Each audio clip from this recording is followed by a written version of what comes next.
নমস্কার বন্ধুরা, আজকে আমার রান্নাঘরে সবাইকে স্বাগত জানাচ্ছি।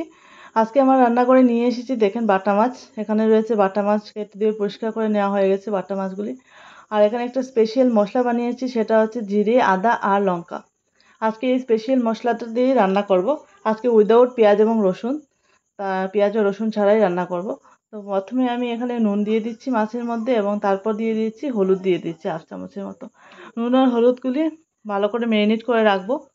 10 মিনিটের মতো ম্যারিনেট করে রেখে দেবো। তারপর আমি সেটাকে ফ্রাই করব। আমরা সবসময় পেঁয়াজ রসুন দিয়ে খাই। আজকে আমি পেঁয়াজ রসুন ছাড়া উইদাউট পেঁয়াজ রসুনে শুধু জিরে আদা বাটা দিয়ে রান্না করব মাছ।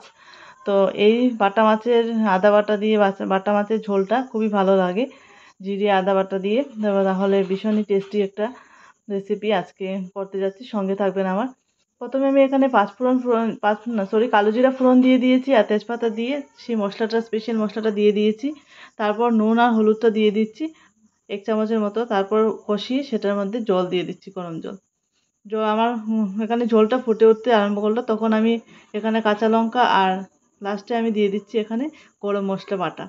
তো গরম মশলা বাটা দেওয়ার পর কিছুক্ষণ হয়ে যাওয়ার পর আমি এইভাবে গ্যাসের ফ্লেমটা অফ করলাম। এই পর্যন্ত হওয়ার পর তারপর আমি এখানে পরিবেশন করে দিচ্ছি।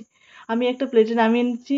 আর মাছগুলি দেখতে পাচ্ছেন, একদম একটাও সব ভাঙা নয়, সব একদম সুন্দর হয়ে হয়ে রেডি হয়ে গেছে। এই যে আমার আজকে রেসিপি রেডি হয়ে গেছে, গরম ভাতের সঙ্গে জাস্ট দুর্দান্ত লাগে। কোনো অংশই কোনো অন্য মাছের তরকারি থেকে কম নয়।